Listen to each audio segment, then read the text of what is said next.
ඊළඟට තව වැරදි මතයක් තියෙනවා. ඒ තමයි මේ ලෝකය සම්පූර්ණයෙන්ම කර්මයට අනුව හැමදේම වෙන්නේ. ඔක්කොම කර්මයට අනුව වෙන්නේ. සියල්ල කර්මයෙන් වෙනවා කියන එක වැරදි දෘෂ්ටියක්. ඔබ සමහරවිට බුදුරජාණන් වහන්සේගේ ධර්මයේ සම්බන්ධවෙමුත් ඉන්න පුළුවන්. සියල්ල කර්මයෙන් වෙනවා කියන අදහසේ. සියල්ල කර්මයෙන් වෙනවා කියලා එකක් බුදුරජාණන් වහන්සේ දන්නේ. බුදුරජාණන් වහන්සේ තමයි කර්මය ගැන ලොකු විග්‍රහයක් කළේ.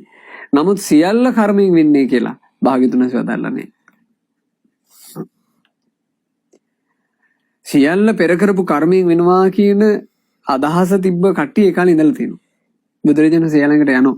ගිහින් අහනවා දැන් මේ සියල්ල කර්මයෙන් වෙනවා කියලාද ඔහෙලා කියන්නේ? පෙර කරපු කර්මයෙන් ඔක්කොම වෙනවා කියලාද? එසේ බවත් ගෞතමෙනි. ඉතින් සියල්ලම පෙර කරපු කර්මෙන් නම් වෙන්නේ. මේ වැරදිකාරයන්ට දඬුවම් දෙන එක නවත්තන්නයි තියෙන්නේ. ඉතින් වැරදිකාරයෝ කියලා කොටසක් නැහැ එහෙනම්. ඔක්කොම කර්මෙටනේ වෙන්නේ. එයාලා මිනි මරලා නෙමෙයි. කර්මෙට මිනි මැරිලා. එයාලා හොරකම් කරනව නෙමෙයි. පෙර කර්මෙට වෙන්නේ. එයාලා බොරු කියනව නෙමෙයි. පෙර කර්මෙට බොරු කියවෙනවා. එයාලා සල්ලාලකම් කරනව නෙමෙයි. පෙර කර්මෙට සල්ලාලකම් කෙරවෙනවා. එහෙමද කියලා අහනවා. නිරුත්තර වෙනවා. තව තුන්වෙනි වැරදි දෘෂ්ටියක් තිබිලා තියෙනවා. සියල්ලම වෙන්නේ ඉබේ.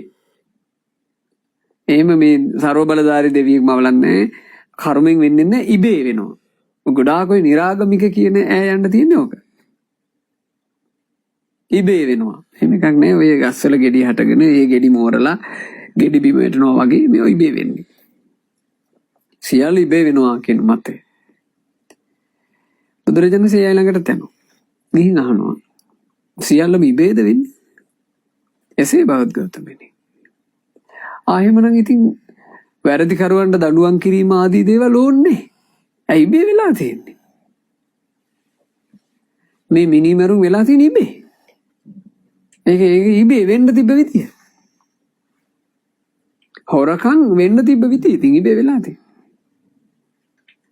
අනිකොත් ඔය අපචාර ඉබේ වෙලා තියෙන්නේ. ඒවා අමුතු දේවල් නෙවෙයි වෙන්න තිබ්බ විදිය. පේනවද නේද ලාමක විදිය? ඒ ලාමක කන් වල නේද ලෝකේ ගොඩාක් ඉරවෙලා තියෙන්නේ.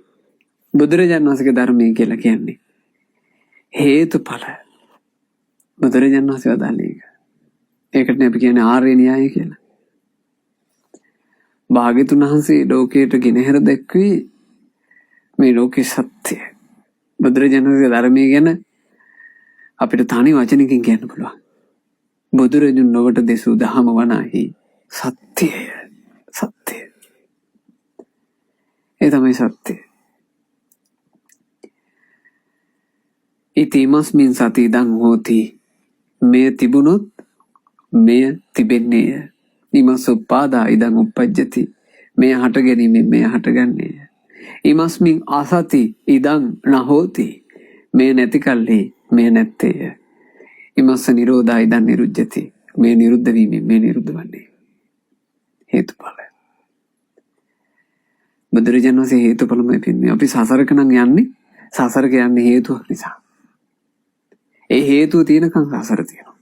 ඒ හේතුව නැසපුවම සසර නැසෙනවා.